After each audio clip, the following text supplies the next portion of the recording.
Saat Cio melihat wanita yang muncul di kamera pengawasan, bos besar langsung marah besar. Ternyata wanita yang bermesraan dengannya malam itu adalah asisten pribadinya yang sering dia persulit. Gadis yang baru-baru ini ditinggalkan oleh pacar brengsek. Sedang mabuk sendirian di malam hari. Tidak disangka menerima telepon dari bos besar. Memintanya segera mengantar obat penawar alkohol. Siapa suruh gadis menjadi asisten pribadi? Cio harus siap siaga 24 jam. Dengan mabuk, dia terhuyung-huyung ke kamar Cio. Tak disangka, Cio telah diberikan obat perangsang. Langsung menekan gadis itu ke dinding. Saat itu, gadis yang bingung mengira itu adalah gigolo hotel. Lalu langsung menjadi alat penawar Cio. Keesokan harinya, gadis yang terbangun tak pernah menyangka. Ternyata tidur dengan atasannya sendiri. Namun rumor mengatakan bahwa Presiden tidak pernah mendekati wanita. Sekarang, jika Presiden tahu bahwa dia kehilangan kehormatannya, dan itu dengan asisten kecilnya, gadis itu pasti tidak akan lama lagi. Jadi gadis itu mengambil sepatunya dan berlari. Tak disangka, saat Presiden bangun, dia menemukan anting yang terjatuh. Naluri pertama memberitahu Presiden bahwa anting ini adalah milik asisten kecil. Maka Presiden segera pergi ke kantor untuk menanyai asisten kecil. Tak disangka, asisten kecil mengeluarkan sepasang anting yang sama persis. Ternyata asisten kecil sudah menyadari bahwa antingnya terjatuh di tempat tidur Presiden. Namun dia telah memperhitungkan dugaan Presiden. Sebelumnya dia membeli model yang sama di Membau. Saat ini, dia bersyukur telah mempersiapkannya lebih awal. Jika tidak, dia tidak akan tahu bagaimana dia bisa mati. Namun Presiden selalu merasa wanita tadi malam adalah asisten kecil di depannya. Jadi dia membawa asisten kecil ke hotel untuk memeriksa pengawasan. Namun pada saat kritis, pengawasan sengaja dirusak oleh seseorang. Tanpa mengetahui apa-apa, Presiden mengira itu ulah ibu tirinya.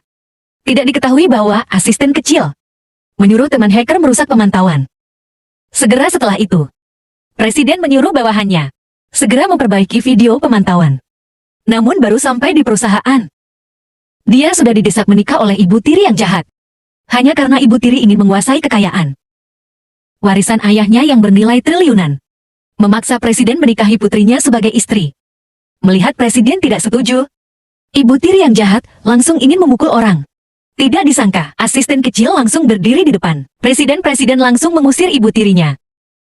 Melihat asisten kecil di depan matanya, Presiden merasa sangat sakit hati.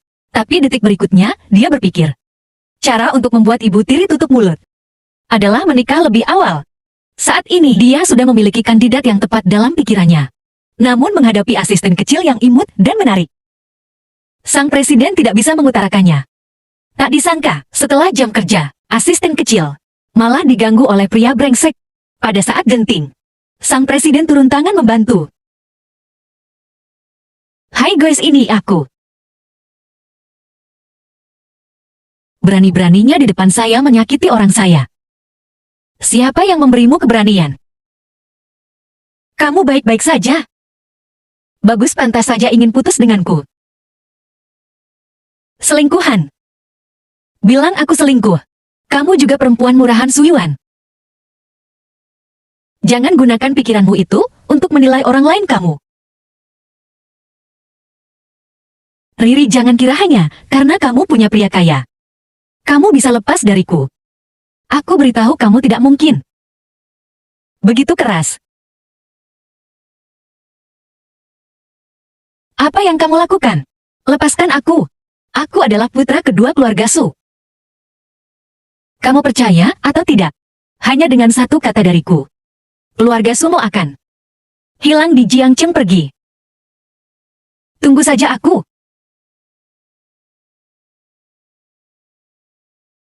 Terima kasih Tuan Hei. Bagaimana rencanamu untuk berterima kasih padaku? Saya akan bekerja lebih keras. Bekerja dengan baik. Kemudian balaslah dengan baik. Membalas? Bagaimana membalasnya? Bagaimana lagi membalasnya? Tidak mungkin membalas dengan tubuh saya. Anda juga tidak tertarik pada saya. Bagaimana kamu tahu? Saya tidak tertarik padamu. Apakah kamu bersedia menikah denganku? Di malam yang gelap ini. Semuanya terlihat indah di dunia yang gelap ini, semuanya indah. Pernikahan kontrak. Masa pernikahan 1 tahun. Setelah 1 tahun, aku akan membebaskanmu dan memberimu 5 juta. Kompensasi tunai. Jadwal pernikahan 1 tahun. Dan rumah mewah di Chengxi seharga 20 juta. Jika dia tahu, orang malam itu sebenarnya adalah aku. Anda butuh perlindungan. Dan aku juga butuh istri. Kita mendapatkan apa yang kita butuhkan. Baik, aku setuju denganmu tapi aku punya satu permintaan, silakan. Masalah pernikahan kita tidak boleh dipublikasikan. Saya tidak ingin mempengaruhi pekerjaan saya di perusahaan. Baiklah, aku butuh cintamu, aku butuh tanda tanganmu. Aku berpikir, apakah ini sebuah mimpi?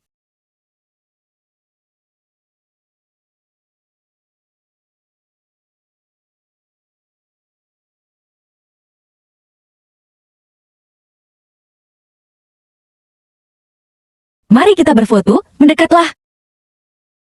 Lebih dekat sedikit, bersiaplah.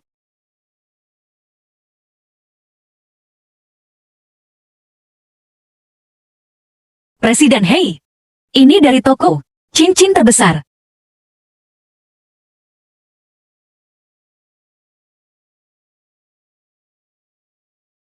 Berikan tanganmu.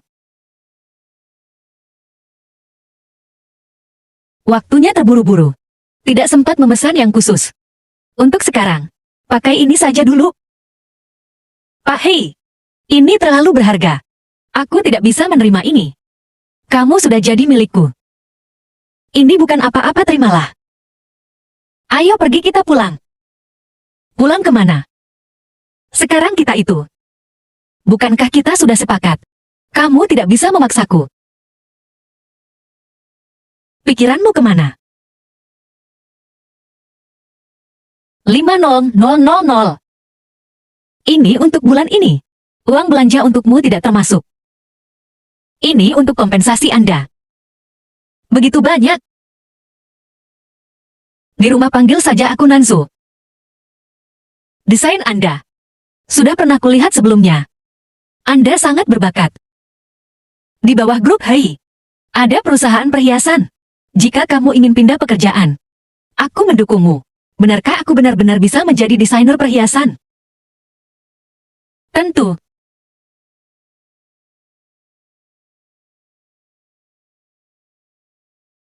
Ya. Baik. Temukan wanita itu. Hei Zong. Dia harus hilang dari Jiangcheng. Aku ingin dia tahu akibat mendesainku. Barusan ada sesuatu yang ingin kau katakan. Oh. Tidak apa-apa. Tidak disangka. Suatu hari, aku benar-benar bisa menikah. Dengan Hananzu. Listrik padam. Sukiki datang ke sini. Apa yang terjadi? Aneh sekali, listrik tiba-tiba mati.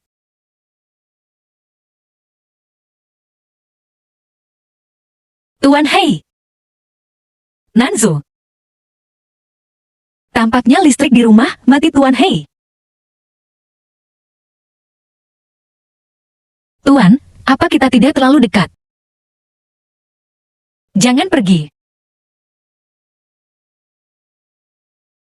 Aku tidak pergi. Kamu takut gelap ya? Aku tidak takut.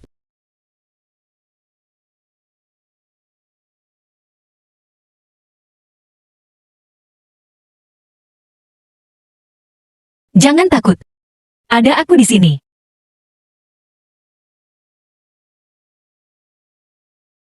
Ayo.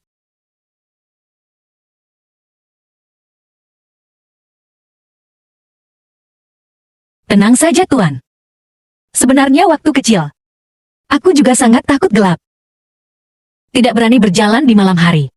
Tidur pun tidak berani mematikan lampu. Tapi setiap kali, aku merasa takut. Nenek selalu muncul tepat waktu. Menggenggam tanganku erat-erat. Seperti ini. Lalu aku tidak takut lagi. Belakangan aku baru tahu. Sebenarnya aku bukan takut gelap. Aku takut kesepian. Asalkan malam ada yang menemani. Rasa takut itu akan hilang semuanya. Kamu banyak bicara ya? Kenapa tidak bicara lagi? Anda yang menyuruh saya untuk diamkan.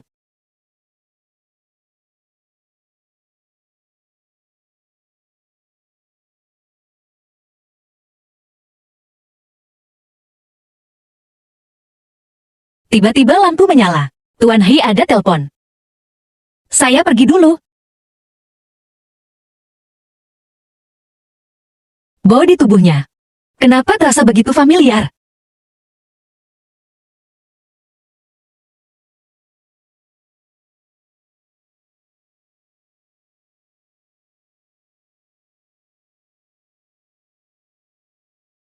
Isi daya setengah jam.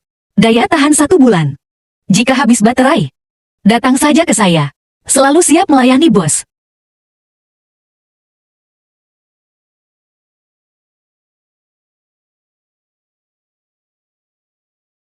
Cuma 4.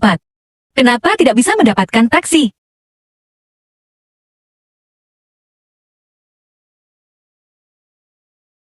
Naiklah cepat. Lebih baik panggil taksi sendiri. Jika terlihat oleh rekan kerja, akan berpengaruh buruk. Sulit dijelaskan. Ini adalah kawasan villa. Kamu tidak akan dapat taksi, naiklah. Terima kasih. Pak Hei, jadi nanti bisa menurunkan saya sejauh 1 mil dari kantor. Tolong turunkan saya ya.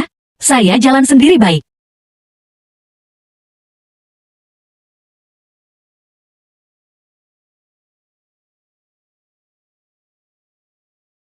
Bukankah sudah bilang terakhir kali? Kalau tidak di kantor, panggil saya Nansio saja. Baiklah, Namjo.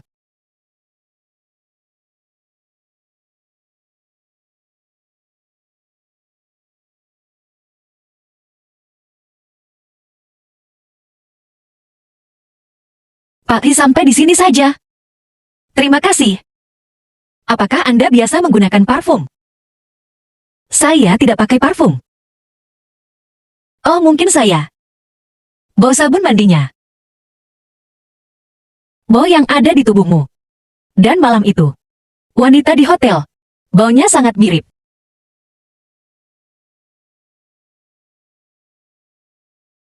Bau yang ada di tubuhmu.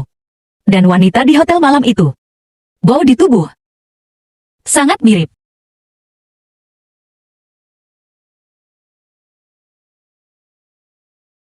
Ih. Mungkin karena sabun mandi yang aku pakai adalah yang paling laris. Mungkin kita menggunakan jenis yang sama.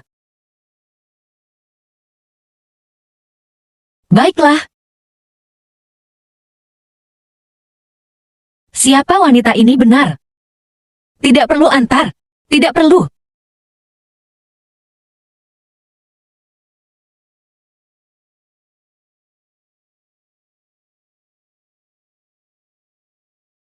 Sudah lihat foto yang kukirimkan? Tolong cek, siapa wanita ini? Ini asisten Presiden Sukiki. Berani sekali menggoda Nanzogaku. Cepat carikan aku solusi. Biar dia keluar dari hesi baik Nona Chu.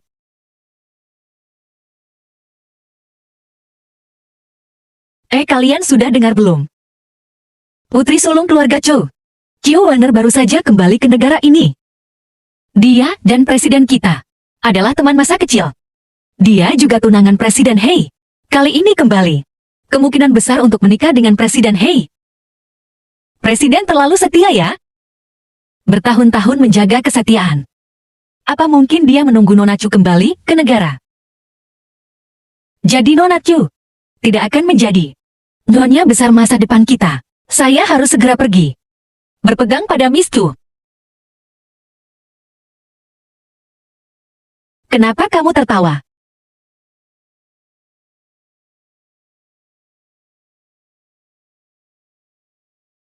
Sukiki. Kudengar kamu ditinggalkan oleh tuan muda, kedua keluarga Su. Sekarang tanpa alasan apapun, kamu masuk ke kantor Tuan Hei. Apakah kamu ingin naik jabatan? Jadi Nyonya Hei ya? Direktur Feng. Apakah hari ini Anda belum sikat gigi? Mulut Anda bau sekali. Apa yang kamu tertawakan? Saya masih punya pekerjaan. Saya tidak ikut lagi. Sukiki, aku ingin tahu sampai kapan kamu bisa sombong. Menjengkelkan Nona Chu. Hari-hari baikmu juga akan berakhir.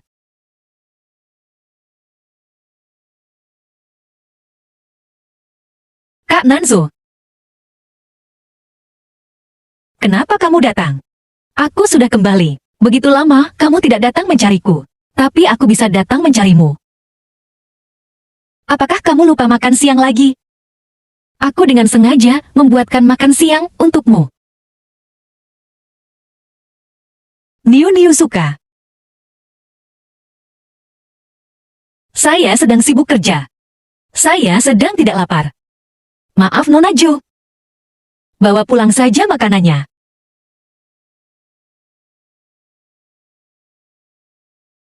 Maaf Tuan Hei. Ini jadwal kerja minggu ini, serta agenda Anda ke depan.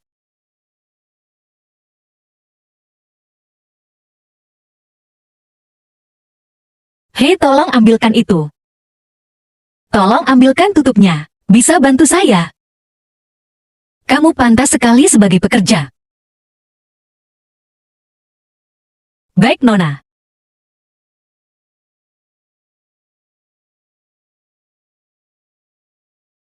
Hei, kamu terlalu berlebihan. Nanzo, aku hanya meminta bantuan. Aku hanya memintanya. Tolong ambilkan tutupnya. Niu Kak Nanzo ingin memarahi aku. Demi asisten kecil itu, keluar sini. Jangan sampai aku mengatakan 2 kali.